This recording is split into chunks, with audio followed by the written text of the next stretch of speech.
കുർബാന തർക്കത്തെ തുടർന്ന് Ernakulam saint Mary's basilica പള്ളി തുറക്കില്ല. സമാധാന അന്തരീക്ഷം ഉണ്ടാകുന്നതുവരെ തുറക്കില്ല എന്ന് അഡ്മിനിസ്ട്രേറ്റർ അറിയിച്ചു. ക്രിസ്മസ് ദിനത്തിലും പള്ളി തുറക്കുമെന്ന് നേരത്തെ അറിയിച്ചിരുന്നു.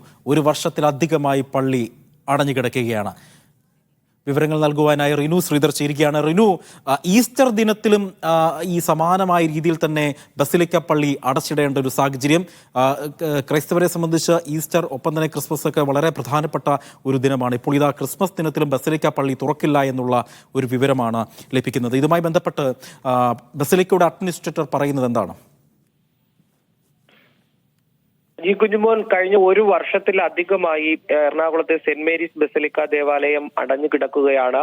കുർബാന തർക്കത്തെ തുടർന്ന് അടഞ്ഞു കിടക്കുന്ന ഈ ദേവാലയം ഈ ക്രിസ്മസ് മുതൽ തുറക്കുമെന്നും ഏകീകൃത കുർബാന നടപ്പിലാക്കുമെന്നും ഔദ്യോഗിക വിഭാഗം, അതായത് സഭാ നേതൃത്വം അറിയിച്ചിരുന്നു. എറണാകുളം അങ്കമാലി അതിരൂപത അപ്പോസ്തലിക് അഡ്മിനിസ്ട്രേറ്റർ ബോസ്കോ പുത്തൂരാണ് ഇത് സംബന്ധിച്ച് കഴിഞ്ഞ ദിവസം സർക്കുലറും ഇറക്കിയിരുന്നു. എന്നാൽ ഇന്ന് പുലർച്ചെയോടുകൂടിയാണ് ഈ ഔദ്യോഗിക വിഭാഗത്തിന്റെ തന്നെ, അതായത് ഈ ബസലിക്കയുടെ ചുമതലയുള്ള അഡ്മിനിസ്ട്രേറ്റർ ആന്റണി പൂതവേലി ഇത്തരം ഒരു അറിയിപ്പ് നൽകുന്നത്. അതായത് കുർബാന തർക്കം നിലനിൽക്കുന്നതിനാൽ സമാധാന അന്തരീക്ഷം പുലർത്തേണ്ടതായിട്ടുണ്ട്.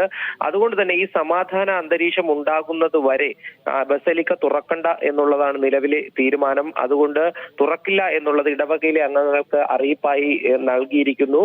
പ്രധാനമായും വിമത വിഭാഗം കഴിഞ്ഞ ദിവസം പാതിരാ കുർബാന ഒരു കാരണവശാലും ഏകീകൃതമാക്കാൻ കഴിയില്ല എന്നുള്ളൊരു നിർദ്ദേശം അനുവദിച്ചു. മറ്റേതെങ്കിലും ഒരു കുർബാന വേണമെങ്കിൽ ഏകീകൃത കുർബാന പേരിന് വേണ്ടി, അതായത് വത്തിക്കാൻ നിർദ്ദേശം അനുസരിച്ച് നടത്തുക എന്നുള്ളൊരു നിർദ്ദേശം വെച്ചിട്ടുണ്ട്. ഒപ്പം തന്നെ നേരത്തെ ഈ അഡ്മിനിസ്ട്രേറ്റർ ആന്റണി പൂതവേലിയെ മാറ്റണം എന്നുള്ള ആ ഒരു നിർദ്ദേശവും വിമത വിഭാഗം മുന്നോട്ട് വെച്ചിരുന്നു. ഇതിനെ തുടർന്നുള്ള ഒരു തർക്കം നിലനിൽക്കുന്നുണ്ട്. അപ്പോൾ പള്ളി തുറന്നു കഴിഞ്ഞാൽ ഇതുമായി ബന്ധപ്പെട്ടുകൊണ്ട് സമാധാനത്തിന്റെ ക്രിസ്മസ് എന്നാണ് എല്ലാവരും പറയുന്നത്. അതുകൊണ്ട് തന്നെ ആ ഒരു സമാധാന അന്തരീക്ഷം തകർക്കപ്പെടും, സംഘർഷത്തിലേക്ക് പോകും. അത് ഒഴിവാക്കുന്നതിന് വേണ്ടി ബസലിക്ക പള്ളി തൽക്കാലം തുറക്കണ്ട, ഒരു തീരുമാനമായതിനു ശേഷം തുറന്നാൽ മതി എന്നുള്ളതാണ് ഇപ്പോൾ നിലവിൽ തീരുമാനിച്ചിരിക്കുന്നത്.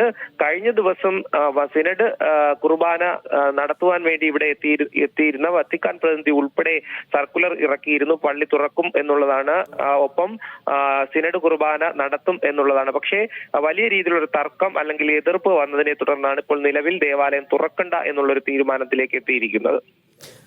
ശരി, റിനു ശ്രീധറാണ് കൊച്ചിയിൽ നിന്നും വിവരങ്ങൾ നൽകിയത്.